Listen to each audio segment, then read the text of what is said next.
የማርቆስ ወንጌል ምዕራፍ 11 ከቁጥር 1።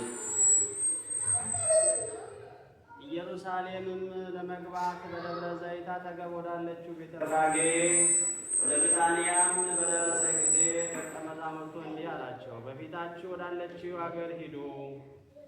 ወደዚህ አገርም በገባችሁ ጊዜ ያን ጊዜ ከዚህ በፊት ሰው በላይዋ ያልተቀመጠባት አህያ ግልገል ታስራ ታገኟታላችሁ። ፍቱና አምጡልኝ አላቸው። ምን ታደርግላችኋለች የሚሏችሁ ሰው ቢኖር ጌታዋ ይዛታል በሉ። በዚያን ጊዜም ወደዚህ ይወስደዋል። ሄደውም በበሩ አጠገብ ባለው ሜዳ ላይ በመንገድ ዳርም የታሰረውን አህያ አገኙ።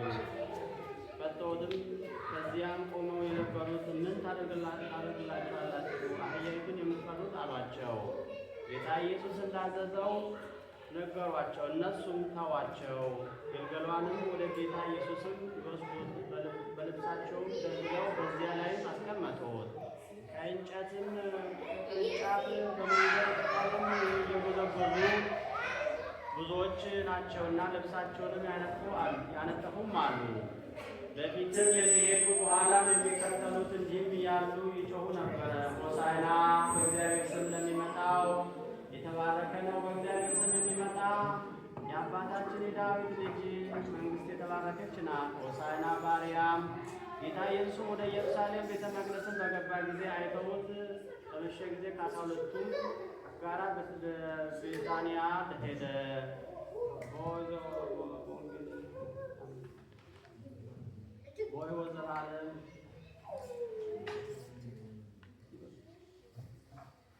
ሃሌሉያ ሃሌሉያ ሃሌሉያ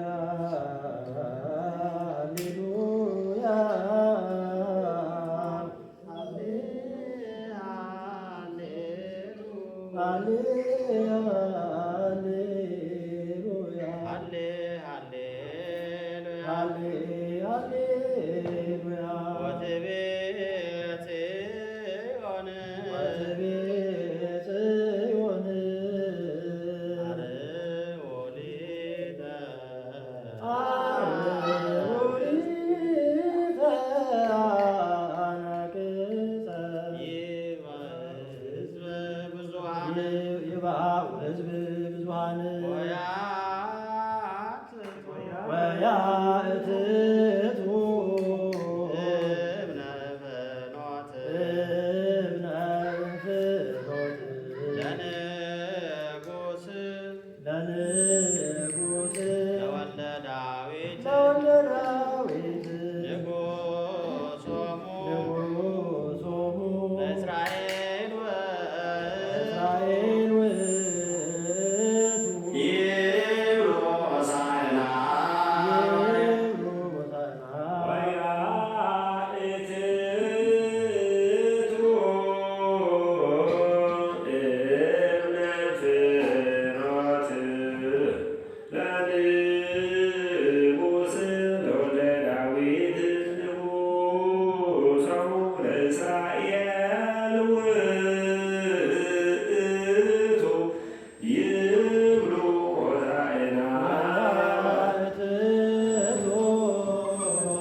ሉቃስ ወንጌል ምዕራፍ 19 ቁጥር 28 ይህንንም ተናግሮ ጉዞ ወደ ቀና ወደ ኢየሩሳሌም ወጣ። ወደ ቤተፋጌ ወደ ቤታንያ ስሙ አሊዮስ ወደሚባለው ደብረ ዘይት ተራራ አጠገብ በደረሰ ጊዜ ደቀ መዛሙርቱን ሁለቱን ላከ። እንዲህም አላቸው፣ ሄዳችሁ በፊታችሁ ወዳለችበት ሀገር ሂዱ። ገብታችሁ ወደ እርሷ ማንም ሰው ያልተቀመጠ እስራትን የታሰረችን አህያ ታገኛላችሁ፣ ፈታችሁም አምጡልኝ። ለምን ትፈታላችሁ የሚሏችሁ ቢኖር ጌታ ይዞአል በሉ። የተላኩትም ሄደው እንዳላቸው አደረጉ። አህያይቱንም ፈተውት ባለቤቶቹም ግልገሏን ለምን ትፈታላችሁ አሏቸው። እነርሱም ጌታ ይዞአል አሉ። ይዘውም ወደ ጌታ ኢየሱስን ወሰዱ። ከግልገሉ ላይም ልብሳቸውን ጎዝጉዘው ጌታ ኢየሱስን በዚያ ላይ አስቀመጡ። ሲሄዱ በመንገድ ላይ ልብሳቸውን እያነጠፉ ወደ ደብረ ዘይትም አቀበት መውረጃም በደረሱ ጊዜ ደቀ መዛሙርቱ በሙሉ ስላዩት ኃይል ሁሉ ደስ ይላቸው እግዚአብሔርን በታላቅ ቃል ያመሰግኑ ዘንድ ጀመሩ። በእግዚአብሔር ስም የሚመጣ ብሩክ ነው፣ የእስራኤል ንጉሥ ብሩክ ነው፣ በምድር ሰላም ባሪያ ምስጋና ይሁን እያሉ ከፈሪሳውያንም በሕዝቡ መካከል መምህር ደቀ መዛሙርትህን ገሥጻቸው ያሉት ነበሩ። እርሱም መልሶ ሊነግራችሁ እነዚህ ዝም ቢሉ እኒህ ድንጋዮችም ይጮኻሉ አላቸው። ሰማይና ምድር ያልፋል፣ ቃሌ ግን አያልፍም ማለት ጌታ ለደቀ መዛሙርቱ ሃሌሉያ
Yeah.